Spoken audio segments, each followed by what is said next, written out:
Assalamualaikum dan salam sejahtera. Saya Muhammad Nassan bin Muhammad Nazir dan pada hari ini saya akan membentangkan artikel bertajuk Hospital Solid Waste Management Strategy to Prevent Healthcare Associated Infection from Occupational Exposure to Bloodborne Pathogens and Improve Occupational Safety yang diterbitkan dalam Jurnal Frontier in Public Health pada tahun 2025. Kajian ini memberi tumpuan kepada keberkesanan pengurusan sisa pepejal hospital dan latihan biosafety dalam mengurangkan jangkitan nosocomial serta meningkatkan keselamatan pekerja kesihatan. Baiklah, mari kita mulakan dengan latar belakang. Kajian ini dijalankan di sebuah klinik swasta di Peru dan melibatkan 400 orang pekerja kesihatan. Kajian ini dilaksanakan dari Ogos hingga Oktober 2024 dengan fokus kepada biosafety dan pengurusan sisa hospital.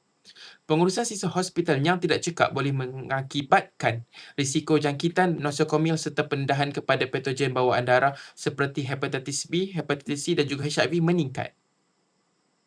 Seterusnya, kajian ini mempunyai 3 objektif utama. Yang pertama, menilai keberkesanan strategi pengurusan sisa hospital.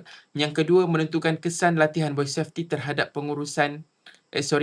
pengurangan jangkitan nosocomial dan juga yang ketiga, meningkatkan tahap keselamatan dan kesihatan pekerjaan dalam kalangan pekerja kesihatan. Seterusnya, mari kita melihat kepentingan kajian ini. Kajian ini penting kerana dapat membantu mengurangkan jangkitan nosocomial, melindungi pekerja kesihatan, menjimatkan kos rawatan serta menyokong kelestarian alam sekitar. Seterusnya, mari kita lihat reka bentuknya pula.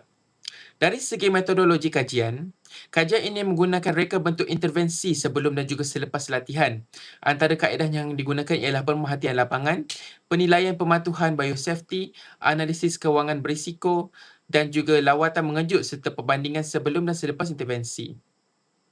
Seterusnya, mari kita lihat kepada program latihan yang telah ditawarkan. Intervensi yang dijalankan telah melibatkan 6 model latihan iaitu biosafety dan sisa pepejal, pembungkusan sisa, pengasingan sisa, penyimpanan sisa, pengumpulan dan pengangkutan serta pelupusan akhir. Latihan ini dilaksanakan secara dalam talian melalui 6 sesi kepada semua 400 pekerja kesihatan. Seterusnya, mari kita lihat hasil kajian utama. Bahagian ini merupakan dapatan paling penting dalam kajian. Sebelum intervensi dilaksanakan, sebanyak 43 kes jangkitan nosocomial telah direkodkan. Selepas latihan diberikan, jumlah kes menurun kepada 2 kes pada bulan Ogos dan hanya 1 kes pada bulan September. Manakala dari Oktober hingga Disember, tiada lagi kes yang direkodkan. Ini menunjukkan bahawa intervensi yang dilaksanakan berjaya mengurangkan kes jangkitan nosocomial daripada 43 kes kepada 0 kes. Seterusnya, mari kita lihat jenis sisa yang ada di hospital. Kajian ini turut menganalisis jumlah sisa hospital yang dihasilkan setiap hari. Jumlah keseluruhan sisa yang direkodkan ialah sebanyak 462.57 kg sehari. Dan daripada jumlah tersebut, 232.76 kg bersamaan 50.3% merupakan sisa biokontaminasi, 218.58 kg ataupun 47.3% merupakan sisa biasa dan 11.23 kg bersamaan dengan 2.4% merupakan sisa khas. Dapatan ini menunjukkan bahawa lebih separuh daripada sisa yang dihasilkan memerlukan pengurusan yang lebih ketat kerana berpotensi menyebabkan jangkitan. Seterusnya, mari kita lihat peningkatan selepas latihan. Baiklah, selepas latihan biosafety dilaksanakan, semua indikator menunjukkan peningkatan yang ketara.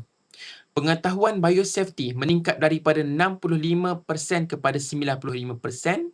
Yang kedua, penggunaan PPE meningkat daripada 60% kepada 92%. Yang ketiga, pengasingan sisa meningkat daripada 55% kepada 90%.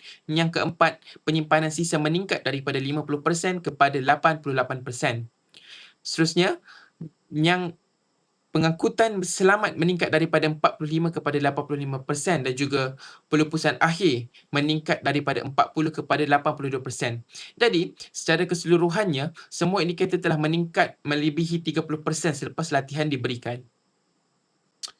Seterusnya, kajian turut mengenal pasti 4 kawasan berisiko tinggi iaitu bilik pembedahan, jabatan kecemasan, ICU dan juga radiologi. Kawasan ini menghasilkan jumlah sisa biokontaminasi yang tinggi dan memerlukan pemantauan yang lebih ketat.